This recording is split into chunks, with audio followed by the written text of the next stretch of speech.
Hi, welcome to Naturally Beautiful podcast brought to you by Midlands Boutique. Our vision of this podcast is to share with you all the good things about natural and vegan beauty and cosmetics. In this episode, we are talking to lovely Marian Hardiman, founder of Silvan Skincare. Marian shares with us her journey starting as a trained massage therapist and how the business has grown and evolved over the past years, her favorite products and what she enjoys doing in Silvan Skincare, and much more. Hi, Marian. Welcome to Naturally Beautiful podcast. Thank you. How are you? I'm very well today, thank you. It's a beautiful sunny day in the Herefordshire Powys borders, so hopefully I'll enjoy that this afternoon. Amazing, amazing. Thank you very much and appreciate your time. Really nice to have you here. Thank you. So, where do we start?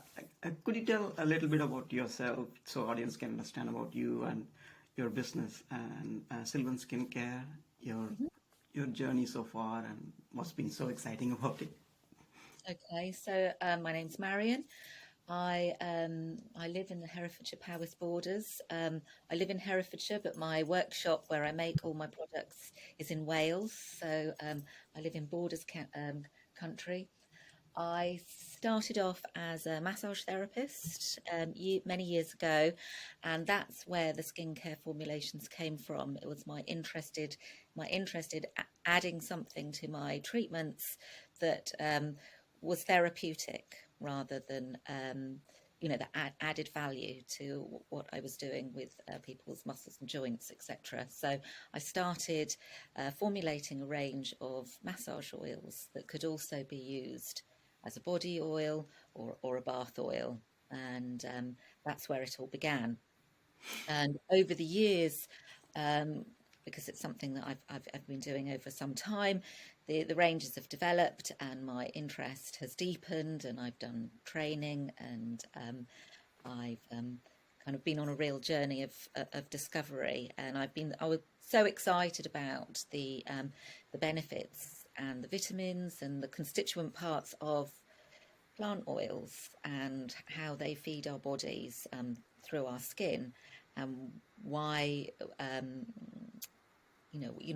what plant oils have different benefits for different skin types or different problems. And so that's really been my core interest. So I started off with a range of body oils, which I was just planning to use in my own practice and perhaps sell to other massage practitioners. And then somebody said to me, "Oh, that massage oil, I've been using it on my face and it's fantastic. Why don't you do some Mm, facial oils?" And I was like, "Oh, that's a good idea." But I wasn't really coming from the beauty industry. I was coming from the okay. therapy, interesting. But I decided to put out a couple of face oils, and then I Mhm. submitted one of those face oils into a competition or an awards process. Janie Lee Grace, I don't know if you've come across her, and I think this was Mm, 2016 or something like that. And my okay. Soothe face oil, as it was then, won the face oil category. So Great. you could have knocked me over with a feather. And at that point, that was a real turning point for me, because I realised then that my products were really great, compared to other, or stood up well compared to other beauties products. And I then developed the range into more facial oils, more facial creams, and a range of balms for different purposes. So it really went from strength to strength at that point. And that's when I sought certification with the Vegan Society, certification with the Leaping Bunny program, and I've won many other awards for the products across the ranges since then. So Amazing. a brief Super, story. Marian. That's so nice to hear the journey and how it went from strength to strength, starting your journey as a trained massage therapist Mhm. and looking at it from therapeutic point of view and not necessarily from a beauty point of view and how it That's helps right. people. And So, in your journey, what would you say is one of the key turning points? Like from early on, like 2016 and before, did you like envision you would reach this level, like award winning and multiple awards and like so big? How you have evolved now? Was that something that you envisioned before, or how did it end? How the journey took turns?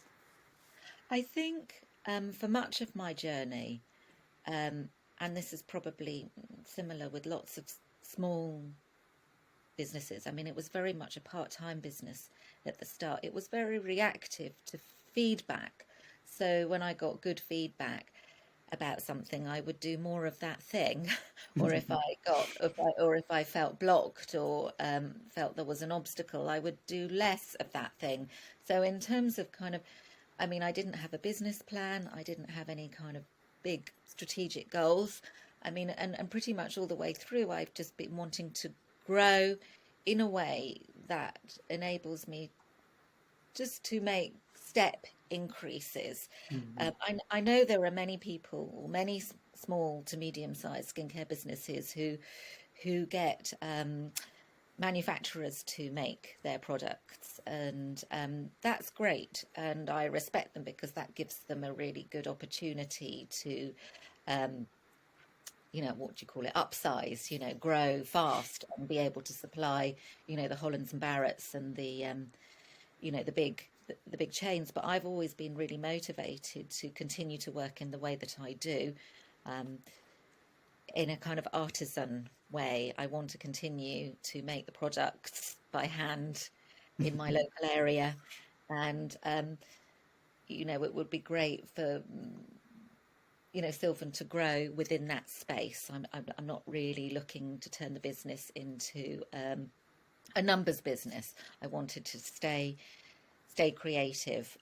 So step changes have been how I've wanted to grow, which hasn't made me perhaps as strategically driven and wise, perhaps, as I might have been, in terms of having that big picture in sight. But it has made the growth really possible and really Mhm. doable. And if I had an order for tens of thousands of products, that would be something I wouldn't be able to fulfill. So I'm very much looking towards, developing relationships with shops, um, you know, independent shops and independent sellers, and developing my business through the relationships with people. And that, I think, has been probably the most successful aspects of my business, has been with getting to know my retailers better, getting to know my customers better, and growing in a very kind of personal and incremental way. Very nice, very nice. So that growth in a personal and a very incremental way, step by step, and going strength to strength, building those relationships and nurturing them with the retailers and your customers. Mm. What have you found to be the most favorite product or one or two products that you have created? And what would you elaborate on the benefits for people? Okay, so probably my best-selling product, hands down, is the Rejuvenate face cream. And I think, Mhm. I mean, that's partly if you put Rejuvenate in the name of anything, then anyone over 30 or 40 is automatically really interested.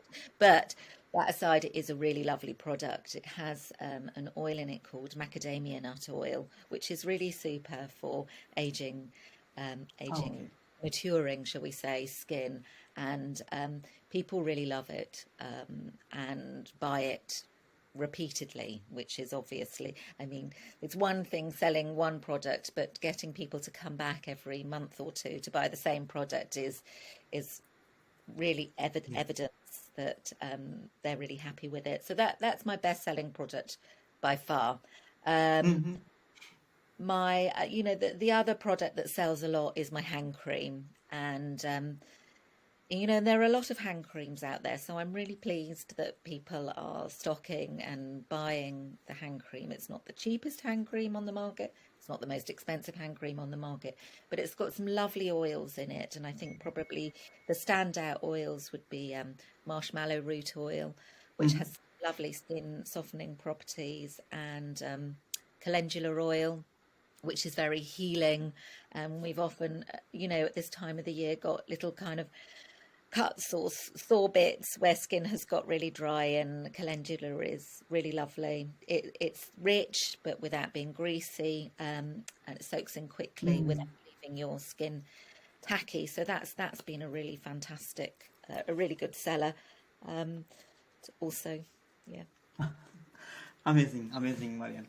So the rejuvenate and hand cream and oils, this, and some of the healing properties that you talked through, that's so nice to hear. Is there something particularly important? What makes a customer to buy them again? Like when you say you're getting repetitive orders and not just a one-off, um, what are the key things that would drive a customer to come back again and again?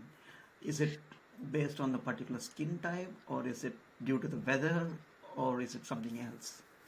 I mean, people will buy products if the products feel good and have a good effect. Um, they won't buy another.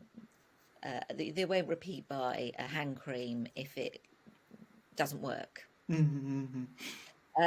So first of all, people want effective products, and do what they're meant to do. So soften the skin, or make it less itchy, or less dry, or less sensitive. Whatever it is that's motivating them about their the choices that they're making with their products. But there are other motivating factors, I guess, that people connect with about me. I mean, for example, the Leaping Bonnie um, accreditation and the registration with the Vegan Society, that is really important to people at the moment. So to see those badges on my products will make people not only feel that my the choices that I've made match with the choices that they want to make, but also that there is a kind of an audit process that is, Mm-hmm. you know, you know, it's not slapdash. These are ingredient products that are Yeah. well managed and professionally made, and so that will be reassuring. I've tried to make choices around packaging that that I can be proud of, and speak to people about the concerns that they have around plastics. Mm. A lot of thought goes into the decisions that I make around that. And also, I think, you know, especially over the last 3 or 4 years, people are really interested in buying from small local companies that are Mm. that have a story behind them. So the fact, you know, this, you know, my own story, and you know, employ people locally, and people really want to support that. So and that products aren't being flown from the other side of the world to get here. Mm. Yeah. They're made within our local communities. So I think there's lots of reasons why people buy from me. And I think the important thing for me is to be as honest about all of those things, and you know, make decisions for me, because people like me. Mm. Yeah. Super, super, Maria. That's a very nice way of explaining people choices and their preferences, and how it helps the business and how it helps them, and it's Mm. mutually beneficial, and they resonate with the brand, and being conscious about the environment and registering with the vegan society and being cruelty free. Amazing things, a lot of things that you covered here. um, how do you keep going? Like what would you say is the most enjoyable thing that you do on a regular basis, on a day-to-day basis, for example, that keeps you going, that keeps you that gives you the momentum to go from strength to strength? What's that you really enjoy doing? I mean, obviously, you keep going because there's an imperative to you. You have orders to fulfill, or you have things in your diary, obligations. So, I mean, it very much rolls by itself, with its own momentum. So, I guess that is motivating. I get really excited by developing new formulations. Mm. I think that's probably the bit that I enjoy the most, or developing products to make improvements. So where I've decided that perhaps I don't want to use certain ingredients anymore because there are better ones, or Mhm. more effective ones, or that I've been asked a lot. For example, at the moment I'm working on a scar oil. I've seen a lot of people who've asking specifically for post-operative oil to help with scar healing, and Mm. I'd really like to be able to bring something like that to the market, and I get very excited about that. So, and I think for me, I'm the kind of person that likes a lot of variety. So, Mm. um, and so I like all aspects of the business because it's stimulating to have a lot of variety. I think if I was making products every day, I'd probably pretty much get bored. But the fact Mm. that being a small business owner requires me to do a real variety of tasks keeps me pretty interested. And my overall motivation is to want this business to grow into a tangible, um, successful business that can Mm. stand up without me.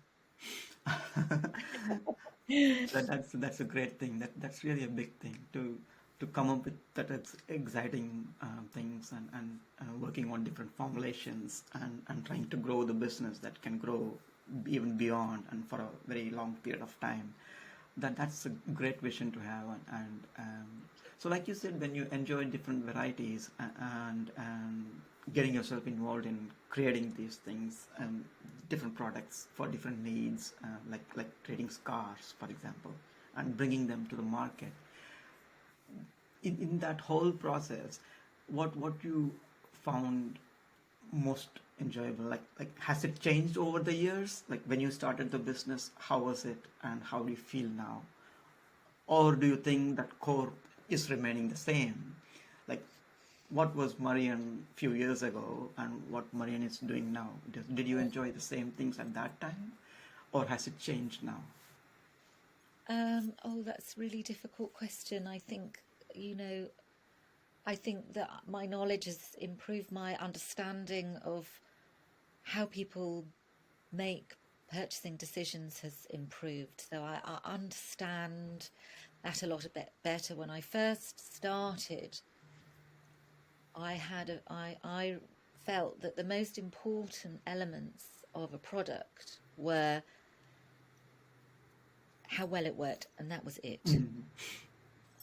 And as I've watched people buy products over the years, at kind of fairs and markets and pop-up shops and all of that kind of thing, I've realised that people are much more complicated than that. And, people want things to look really pretty on the shelf. Mm.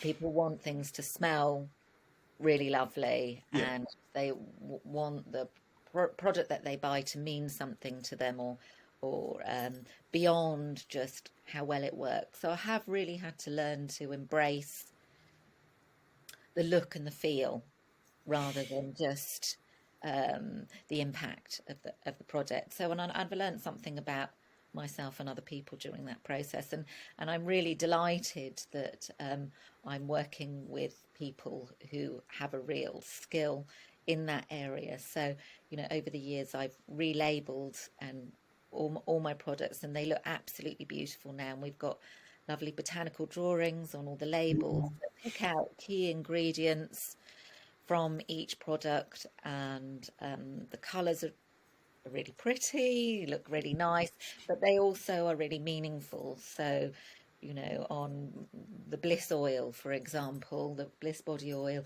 there is a drawing of kind of an ylang ylang plant, which is one of Mm. the essential oils in that. So, and I think that they look very pretty on the shelf, and also they look like a good representation of what's inside as well. So I've had to learn that, but still the same things get me really excited, like when somebody comes back and buys again from me, or seeks me out Yeah. because they and I've had that I have that experience regularly, and that really pleases me and makes me, gives me that feedback that, and there's nothing quite like it, making something that people want to buy, you know? What a thrill. Fantastic. Yeah. Super, super, Marian. That's a very nice way of like going through the journey to understand that it's not just about the utility of the product, but something more than that that appeals to people, and you picked it along the way. That's so nice to hear that. Marian, what would you say if you were to give a favorite advice to yourself as at a young age, like say your own 18-year-old Marian, or a young entrepreneur, or a young people starting out the business, or your younger version of yourself, what would be your favorite advice to a young person or a new entrepreneur? Okay. Or your own old self, if you were to advise your 18-year-old Marian, what would you say? Well, I don't know what advice I'd give to my 18-year-old self. I'm sure she wouldn't listen to any of that. But I think the advice that I try and give to my 17 and 21-year-old children is to try and hear that inner voice, and try and trust, what it is that is important to you. And that's really difficult at that age, to not be influenced by the people around you, or the influences around you, whether they be cultural or social or etc. And I think we're always trying to kind of second guess what it is that other people want or other people expect, or how we should be um, how we should be, I don't know, growing or making the most of opportunities, and kind of out there. And I think I'd probably try and see, what is it that's important to you, um, and how can you make something of that, or how can you introduce that into or make sure that that's part of the choices that you're making. I mean, we've all got to work. We've all, got to, go out and be productive. But it's really lovely when things really fit, isn't it? And how lucky Yeah, we are when things that we're doing for work do feel right, you know, to us individually as well. Yeah. super, super, super, Marian. Yeah, to make sure that it feels right for you, and then keep going and not just being carried away by the things around us, and maintain the focus. That's very nice. So there are days that could be challenging. That there are times that could be tough. So how do you keep yourself very positively inspired or motivated when like sometimes in the business things do get a bit overwhelming. Sometimes life happens, and there are a lot of things that can happen in one's life and career. So what Sure. would you say is the key thing? How do you keep yourself positively inspired? I mean, I think I'm generally quite an optimistic person, but I mean, the last few years have been tough. Uh, for all the obvious reasons. I mean, Brexit, I have to say, was pretty devastating for businesses that wanted to continue to sell into the EU, and I was really developing that area, and now I don't sell anything into the EU at Oh, all, okay. which is really sad.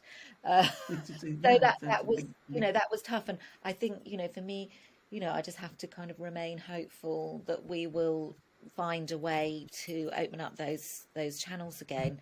Obviously, COVID was devastating for lots of small businesses, and all the shops. Many of the shops that I sold to just stopped ordering overnight. And I suppose you just kind of have to look for for the opportunities, or um, the possibilities that come out of difficult situations, don't you? And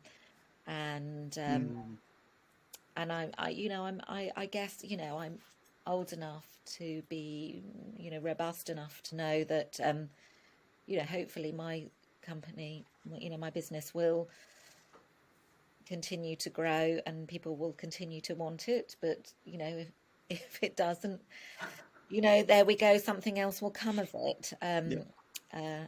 So how do I stay motivated?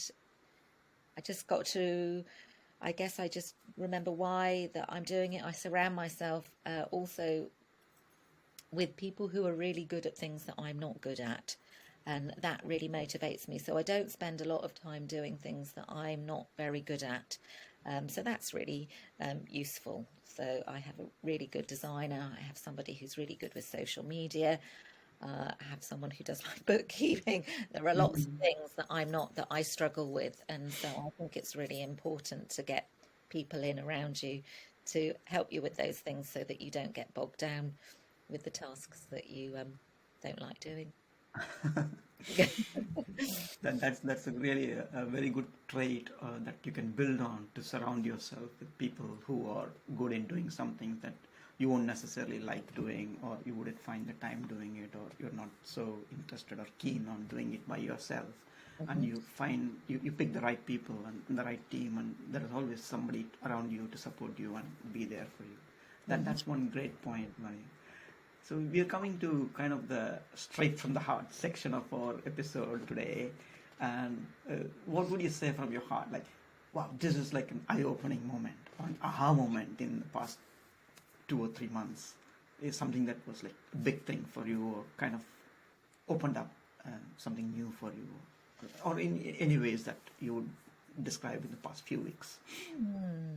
I think, some of the joy that I have had in the run up to Christmas was several customers who had come to. I do quite a few Christmas fairs in my local area, and several Nice. of my customers had come specifically to the fair, and some had travelled quite far because they wanted to stock up on my products Nice. or have a chat with me directly about which cream should they buy, which face oil should they buy, and that was really lovely.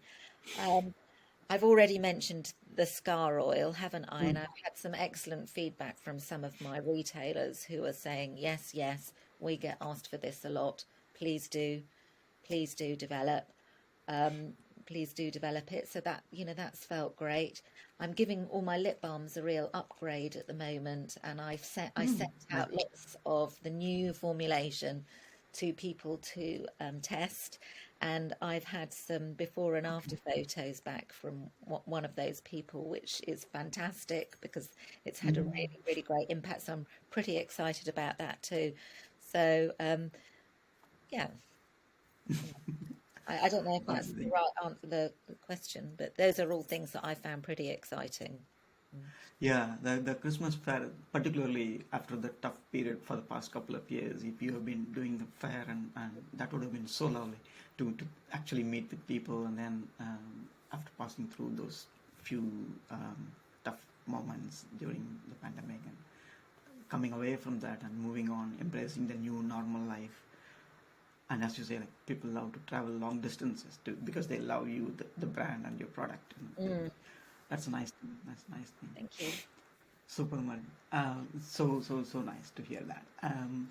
What would you say, like, some question that people didn't ask you a lot, but you would love to, answer such questions? Like, is there anything that you have in your mind, which this is something that I would love people to ask me, but not much of the time nobody have asked, like, or maybe I didn't ask today, and how would you have answered that? I'm not quite sure I get. I'm not sure. I think. Or anything that you wanted to share, which you didn't get an opportunity Oh, to do. I mean, I'm